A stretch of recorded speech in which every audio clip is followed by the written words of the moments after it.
ونعوذ بالله من شرور أنفسنا ومن سيئات أعمالنا. من يهده الله فلا مضل له ومن يضلله فلا هادي له. ونشهد أن لا إله إلا الله وحده لا شريك له، ونشهد أن محمدًا عبده ورسوله. أعوذ بالله من الشيطان الرجيم.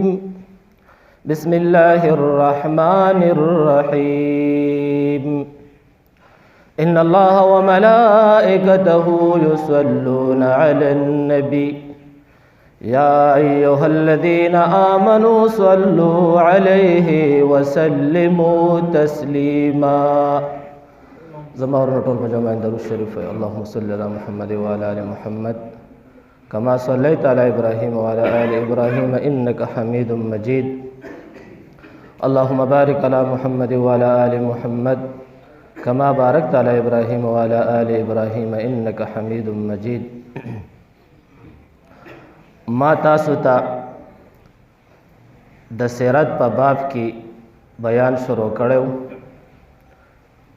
نو تقریبا که الله مونږ له ژوند او زندگی راکړه نو دا 110 جمعه به انشاءالله مونږ د نبی کریم صلی الله علیه وسلم د سیرت بیان کوو، او تقریبا ما تاسو ته د 9 هجری د عبدالله ابن ابی ابن سلول د هغې د مرګ او څه واقعات شروع کړي. نو دا 4مه جمعه به زه تاسو ته په هغې کې بیان کوم چې پیغمبر علیه السلام ول خپل قمیص ورکو او جنازه پې وکړه او صحابه به کې پیش دي. تاسو ته مې د منافق اقسام ذکر کړیو چې یو د عقیدې منافق دی او یو د عمل منافق دی. د عمل منافق بیان مې درته کړیو چې د انسان ځان د منافقت د عمل نه بچ کوي، نو دې کې د انسان څه خیر دی، څه فواید دی، د دنیا د زندګۍ د معاش د تیرولو څه طریقه ده، دا ټول وضاحت بیان مې درته کړی. ذهن کې یوه خبره یاد ساتئ چې اسلام دا د انسان د فاره مکمل فواید دي. د زندګۍ د تیرولو طریقه دی د اسلام د زندګۍ په تیرولو زندگی تیری الله دا ټول د دې انسان د فاره پیدا، هم په دنیا هم په آخرت. خو برسر آمد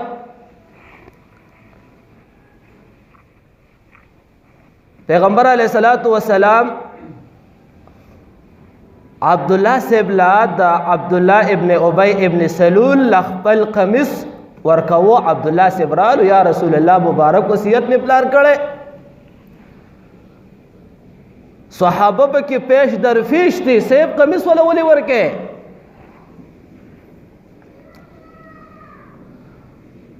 پیغمبر علیه الصلاۃ والسلام وفرمایل صحابه ته زما قمیص دې ته هیڅ پیدا نه ورکوي. به یې ورکولې ولو چې فایدې نه ورکوله، به یې وله ولې ورکوو؟ پیغمبر علیه الصلاۃ والسلام وفرمایل وای د خپل ترو د عباس بدل مې ولا ختم کو. تاسو ته مې واقعه ویلې وه. پیغمبر علیه الصلاۃ والسلام عبدالله صاحب ته وی جنازې له درځم. نبی کریم صلی الله علیه وسلم جنازې له ورلو، خلق راجمع دي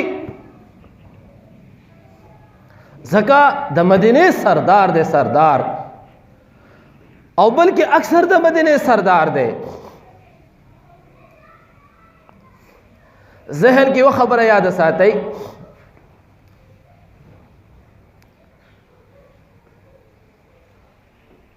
چې د عبد الله ابن ابی ابن سلول د پیغمبر علی السلام سره په زندګۍ کې دا بغض ولې کوو؟ بیا به اصل کې پوینټ ته راشو، بیا به تاسو پوه شئ.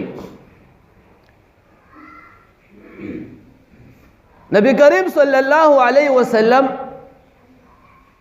یو پیرا د انصارو یو سردار دی،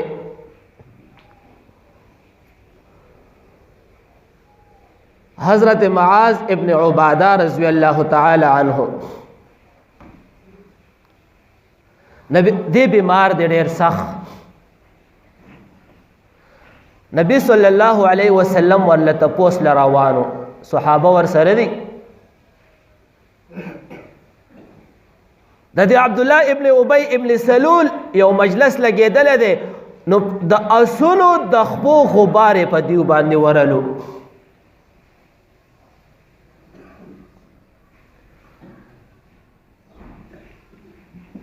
نو دې په دې مجلس کې ډېرې بدې مدې ویلې. نبی صلی الله علیه د سره کافران هم ناستو. نبی صلی الله علیه وسلم رالو دیو له دعوت ورکو د اسلام. دی نبی کریم صلی الله علیه وسلم تو فرمایل وی په ظاهر خودی مسلمانو خو په عقیدتن کافرو. وی کدا قرآن دی برحق وی خزان لوایا کنا، خو صد اولنو خلقو قصه راتکے مونږ په سل پازابه دا الفاظ سخت الفاظ د خلین راوستل. دې کې صحابه هغه رسول الله مبارک ترا پاسدل، یا رسول الله مبارک ارزه کې په قرآن مونږ وایو او دې کې به وایو. شور جوړ شو. د دې منافق کسانم دي او صحابم شور جوړ شو، جګړه جوړ شو. چې جګړه جوړ شو، نبی کریم صلی الله علیه وسلم دا جګړه دا شر ختم کو په دغه ټیم باندې. نبی صلی الله علیه وسلم حضرت عباده رضی الله تعالی عنہ تپوس لاړ.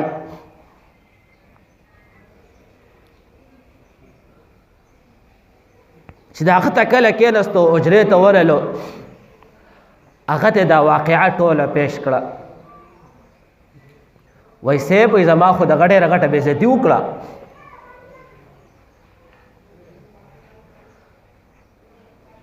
هغه ته یا رسول الله مبارک ته په دې باندې مخه پکېږه، واقعا به دې زه پوهې کم. تاسو لا هجرت نو کړی، ټول مدینه د قبیله مونږ په دې متفق شوي وو چې دا عبد الله ابن ابی ابن سلول به مونږ سردار جوړو د مدینه.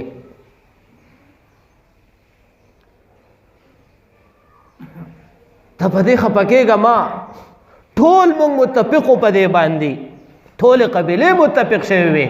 لہذا تاسو چې هجرت وکړو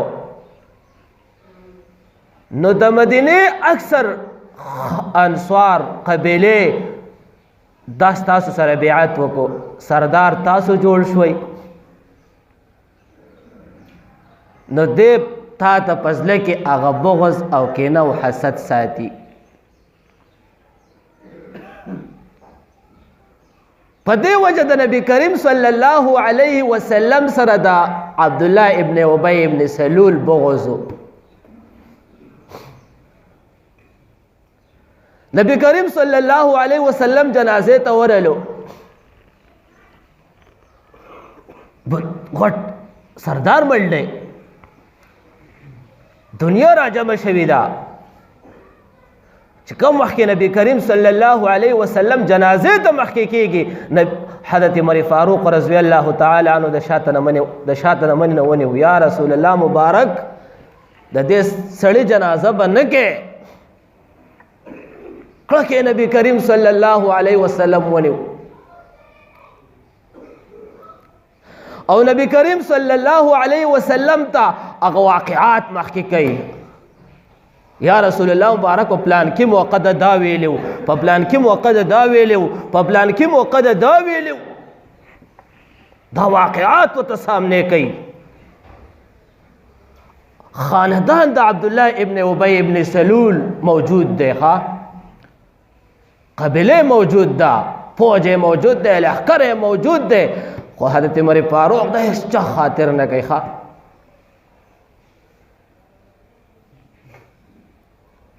نبی کریم صلی الله علیه وسلم یو موقع کې فرمایي وای کچره زمانه پس بل نبی دنیا ته راتک وې، بر رسول دنیا ته راتک وې، نو حضرت عمر فاروق په دنیا ته نبی راغلی، خو لہذا زمانه پس بل نبی دنیا ته راتک نشتا، زه خاتم النبیین یم. سخت فیصلې به وي د حضرت عمر فاروق، د هیڅ چا پروا نه ساتله. حلال کې په دې موقع کې د نبی کریم صلی الله علیه وسلم پروا نه ساتي چې جګړه به جوړ شي، شر به جوړ شي. نبی کریم صلی الله علیه وسلم ټینګ نیولې دی، یا رسول الله مبارک دا منافق دی، د دې جنازه مه کوه. خو نبی علیه السلام به چې ورته کله خبره وویله که نه، لبیک پش. یو خبره درته کوم، ټیم هم رانالي خو څه وکړم. یو خط پاشیو نبی کریم صلی الله علیه وسلم د مکه باندې د حملې اراده لرله، یو خط پاشیو. حاتم ابن بلتعه دا پکا صحابي دی، خود دا سوچو کو چې په مکه کې زما خاندان نشته او د هر صحابي خاندان دی، نو کچرې دا زه به یو حیله وکم نو د مکې کفار به زما د بچو حفاظت وکړي. واقعه ډېره غټه ده. الله په یو صورت نازل کړی، یا ایها تتخذوا عدوي وعدوکم. د یو خط ولیکو، سارا یو ډمه د مدینې مکې وه، هغې له یې ورکړه، هغه وړلو. الله رب العزت نبی کریم صلی الله علیه وسلم ته اطلاع ورکړه چې خط لاړو. روزه نبی کریم صلی الله علیه وسلم حضرت علی او حضرت زبیر او مقداس رضی الله تعالی عنهم اجمعین د درې صحابه راغکل لاړ شي روزه خاخ کې به تاسو ته دا خط میلاو شي او خط به میلاو شي، خط پتی والی. واقعه ډېره طویله ده، حقیقت کې د یو 5-6 جمعو واقعه ده، خو به تاسو دا وایم چې خط یې ترې راوړو. چې خط یې ترې راوړو، صحابه په مدینه کې ناست دي په مسجد النبوي کې، او حاتم هم طلب که، حاتم بن بلتعه رضی الله تعالی عنه. نبی کریم صلی الله علیه وسلم خط راوویستو، وی حاتم دا د چا خط دی؟ هغه ورته یا رسول الله مبارک دا زما خط دی. وی دا دې ولې کړلي؟ هغه راټوله واقعه نبی علیه السلام ته وویله، خو یا رسول الله ور دا خط خو لږ وګوره که نه، په دې خط کې مې لیکلي څه دي؟ او پهله ورته وایي د جذباتو نه کار ماله یا رسول الله جذباتو نه کار وانخلې، خط وګوره.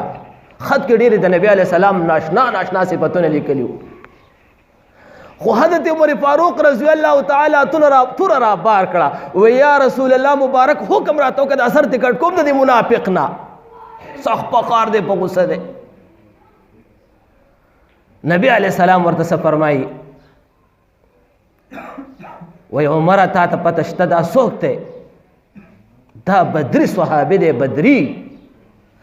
او د بدري صحابي په باره کې الله دا فرمایلی دی چې دیو څه کوي، الله دوی ته معاف کړلی. حضرت عمر فاروق په خپل هم بدري صحابي دی.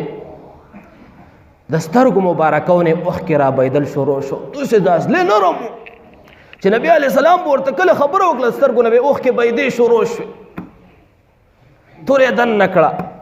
حلال کې 3 پیرې دا مکالمه نبی علیه السلام ته وکړه، یا رسول الله حکم راته وکړه دا اثر دې وام څنګه راس پاش کوي. دغه موقع کې نبی علیه السلام یې ټینګ نیولی دی، دا واقعات ورته پیش در پیش کوي. نبی علیه السلام ورته وایي اخرني یا عمر، رسته شه عمره، مانه رسته شه. بس نبی علیہ السلام یې پرېښوستو په یو حکم. نبی علیہ السلام مبارکه جنازه وکړه. جنازه چې کله وکړه حکمت پکې څه و؟ ګوره دې وخت کې الله آیاتونه نه نازلوي.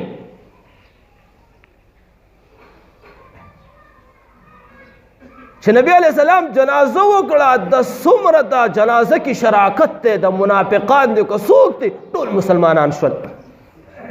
چې ګوره په موقع کې دې د نبی علیہ السلام څومره ردې بدې ویلې دي او نبی علیہ السلام یې منځ هم رالو.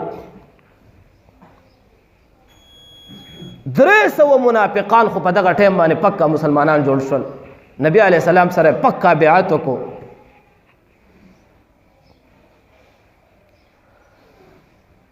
او بیا ورته الله څه فرمایي ولا تصلي على احد منهم مات ابدا. د دې نه پس په د منافق جنازه نه بکې. بس حضرت عمر فاروق چې څه ویل ټیکې درته ویل. او بیا ورته فرمایي ان تستغفر لهم او لا تستغفر لهم 70 مره. وایي که او یا بار ولا تستغفاره توبه وباسي او مې الله نه بخي. آیات مبارکه نازل شول. نبی علیہ السلام حضرت عمر فاروق ته بیا څه وایي ښه وایي که چېرې الله رب العزت د دې او یا بار د جنازې نه زیات دی بخلو اما به پې او یا بار نه زیاتې جنازې کړې وې.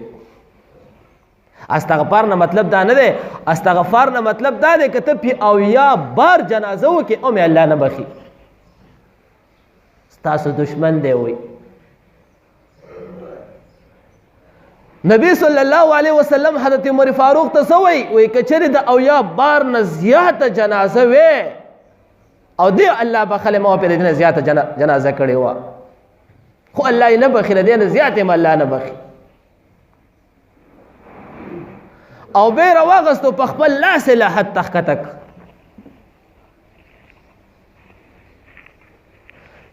صحابه فرمایي بیا ورته الله رب العزت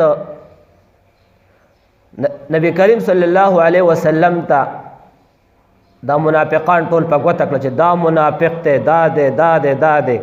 بیا به نبی صلی الله علیه وسلم د منافق جنازې له نتو. حضرت عمر فاروق فرمایي چې نبی علیه السلام به کومې جنازې له نتو زه به هغې لم نتلم.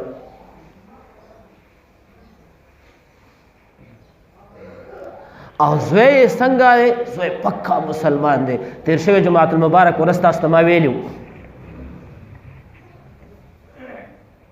چې نبی علیه السلام ته رالو یا رسول الله مبارک وایي که زما پلار په چا وجنې نو په چا یې مه وجنه په ما یې مړ کا. دقه پلار ورته یادوي او دومره محبت یې ورسره و. تاریخ لیکي سیرت مصطفی د نبی علیه السلام په ګستاخۍ کې د نبی صلی الله علیه وسلم چې چا ګستاخي کړله چې پلار کړله صحابو نه دی معاف کړی پلار هم نه دی معاف کړی. چې ښځې کړي د ښځې هم نه دی معاف کړي. چې بچو کړله بچی هم نه دی معاف کړی. روایت کې راځي بخاري کې احادیث مبارکه ده د ابوبکر صدیق رضی الله تعالی عنہ پلار بوډا و. نبی علیہ الصلوۃ والسلام مبارکه پسې یو ګستاخ خبره وکړه او داسې سپېړه ته تیر کړه تا د ما د محبوب جانان پسې خبرې وکړې. او کله چې فتح مکه وشوه نو حضرت ابوبکر خپل پلار نیولی دی د لاس نه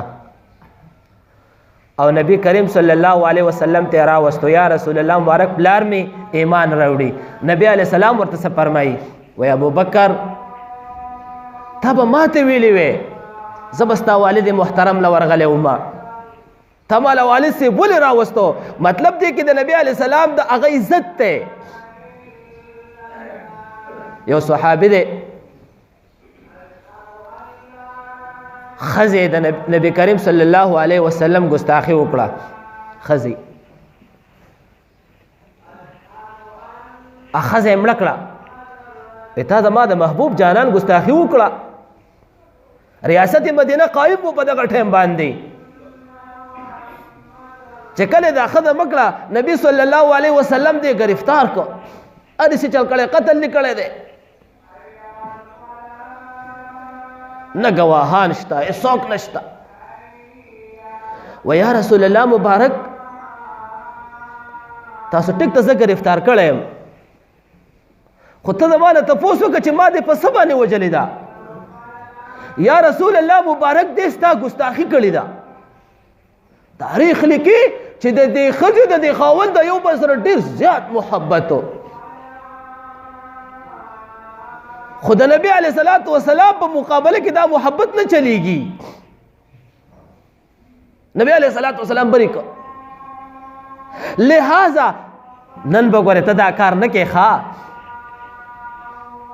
ها که چېرې تاله وشو نو ګورې ته په قانون سره د الله په قانون سره بری ځکه د ایمان جذبات دا دي ښه دا د ایمان جذبات دي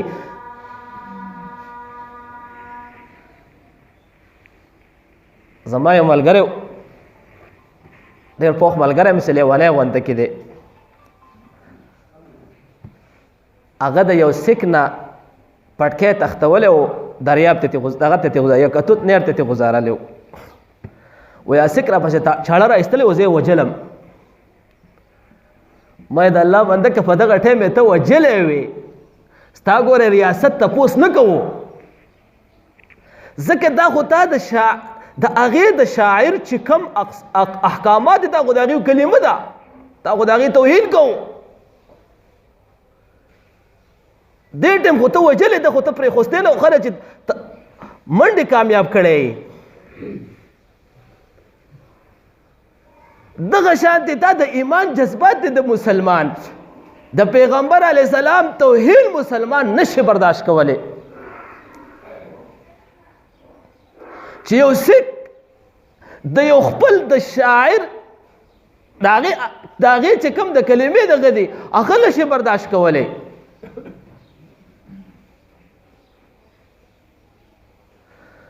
نو نن تا دپاره ریاست موجود دی که چېرې داسې قتل وشو ریاست ته مجرم کوي ریاست په تا وژني که تا سره په دې خبره ګواهان موجود وي نو ته بیا پخپله نه وژنې ته بیا ریاست ته ورکې دا بې ګواهان دي صاحب بیا د ریاست کار دی او ریاست قانون کې دا نه پرېږدي د مسلمان چې څومره ریاستي قانون دی د هر مسلمان په دنیا کې چې څومره ریاستي مسلمانان دي د هغې په قانون کې دا خبره ده چې د نبي صلی الله علیه وسلم ګستاخ دا واجب القتلي که څوک آمد کوي او که آمد نه کوي درآمد کوي او که نه کوي هغه بېله مسله ده خو د اسلامي د ریاستونو او د دنیا چې څومره مسلمانان ملکونه دي د هغې په قانون کې دا خبره ده چې واجب القتل ګستاخ رسول نو نبی کریم صلی الله علیه وسلم دلته کې اوس ریاست مدینه موجود دی خو لہذا نبی صلی الله علیه وسلم ته الله معلومات ورکوي د معجزو خاوند دی بری که وځه نو صحابو د پیغمبر علیه الصلاة والسلام یاخته مبارک نه دی یاخته مبارک دام برداشت د هغې توهین برداشت نه شي وړی ښه یو موقع کې خالد بن ولید د حضرت عمر فاروق په زمانه کې خلیفتوب کې یو جنگ کې د حضرت خالد بن ولید نه دې څه په سالار دی پټکی ته غزار شي چې پټکی ته غزار شو نو دې په دې سختو تورو کې د پټکي پسې ځان ورسو پټکی راوچت کو وروسته ته بیا کسان ملګري تپوس کې سه پټکی په دې بل دغه کړی وی که نه ځان دې مرګ له ورکوئ تاسو ته پته شته دي کې څه درنه په دې پټکي کې دې کې د نبي کریم صلی الله علیه وسلم مبارکه دوه یاخته پراته وای ما وی چې چېرته دا یاخته د کافرانو لاس له ورنشي دا مې برداشت نشو کولی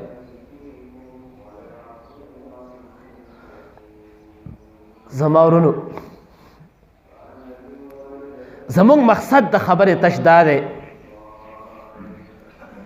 چې د نبی صلی الله علیه وسلم سره زمونږ محبت زیات شي. زما د دې تقاریرو او د سیرت مقصد خالص دا دی او بل مقصد مې دا دی چې تاسو د دې سیرت نه خبر کم، د خپل پیغمبر د سیرت نه سړی خبر شي. او بل دا ده ستا په زړه کې محبت وي، محبت خو به ستا چې که محبت دې نه لا یؤمن احدکم حتی اکون احب ابیه وولده والناس اجمعین. آیات مبارکه ده چې ستا محبت د پیغمبر علیه السلام سره د خپل پلار نه، د خپل بچی نه، د ورور نه، د ښځې نه، د خاندان نه، د ټول انسانیت نه زیات نه، لا یؤمن دی مؤمن نه دی. قرآن کریم دی محبت خو به د زړه کې زیاتی، خو بهترین محبت د نبی کریم صلی الله علیه وسلم سره کم دی چې مونږ د هغې په احکاماتو راته کو، د هغه لباس خپل کو. د ما د په رب قسم یې که نه چې مونږ ټول اکثر ګوره اکثر به خبره کو، یو کل یو اکثري. کل دې ته وایي چې هر شی پکې شامل شو، اکثر دې ته وایي چې په سلو کې 90% یو طرف ته عمل کوي، 10% بل طرف ته عمل کوي، نو دې ته موږ اکثر اطلاق ورکو. حالانکه دا 10 پکې نه حسابېږي، د 10 ته اوس ترجیح نشته، ترجیح دې 90 ته ده. لہذا زمونږ د مسلمانانو اکثر 90%، بلکې زه به 90 نه یم 98% به درته ووایم چې مونږ د پیرنګیانو منشه خپله کړې ده. پیرنګیانو هر لحاظ سره، لباس لحاظ سره مونږ د پیغمبر تابع نه یو، ماډل لحاظ سره نمونه. قرآن کریم کې الله رب العزت وایي اسوة حسنه. پیغمبر علیه السلام ته الله په قرآن کې وایي چې تاسو دپاره ما ابراهیم علیه السلام نمونه ماډل جوړ کړی، بس په هغې راتګ کوئ. ماډل لحاظ سره، د ازواج زندگی لحاظ سره، د عروس د شادۍ لحاظ سره، په هره معامله کې د روټۍ د کانې پینې لحاظ سره، الف سے لے کر یا تک موږ نن د پیرنګي طریقه خپلې کړې ده. او یاد ساتئ بله درته ویم، او پیرنګیانو زمونږ طریقه خپله کړې ده. موږ د هغې طریقه اخیستې ده او هغې زمونږ د پیغمبر طریقه اخیستې ده. هلته چې لاړ شئ هلته یې ورته موټ د هغې په عدالتونو کې لیکلي رول، موټ یې ورته لیکلي رول عمري، قانون د عمري په عدالت کې د هغې په عدالتونو کې لیکلی شوی چې دلته ګورې رول عمري دی، قانون د عمر دی. او زمونږ عدالتونه مړه خو زه به تاسو ته چې الف سے لے کر یا تک الله رب العزت دې مونږ له توفیق راکړي، او توفیق یې راکړی. ګورې صحت باندې برابر یو، په عقل برابر یو، لیوانیان نه یو، ښه برابر یو، ښه روړۍ خوړی شو سته دغه راپک دا دې ته وایي دغه هم راکړی دی. خو کم از کم چې موږ د شپې سملو چې لږ سوچ وکړو چې یاره دا ما نن څه کړي دي او څه مې نه دي کړي، ما کم نن د پیغمبر طریقه خپله کړې ده او کومه مې نه ده خپله کړې چې په هغې موږ په رول لاتکو، ښه په قانون. نبي کریم صلی الله علیه وسلم چې کم ماډله طریقه ده موږ هغه خپله کړو. نو لاول د الله مالم عمل لا نصیب کړي او بیا موږ ټولو مسلمانانو رول ده. ځکه د یو مسلمان خفګان دا د ټولو مسلمانانو خفګان دی، د یو مسلمان تکلیف دا د ټولو مسلمانانو تکلیف دی، د یو مسلمان غم دا د ټولو مسلمانانو غم دی. نو لہذا موږ ټول مسلمانان دی الله په دنیا کې کامیاب کړي او الله دې موږ ټول مسلمانانو د پیغمبر علیه السلام طریقو باندې زندګي را نصیب کړي. واخر دعوانا ان الحمد لله رب العالمین.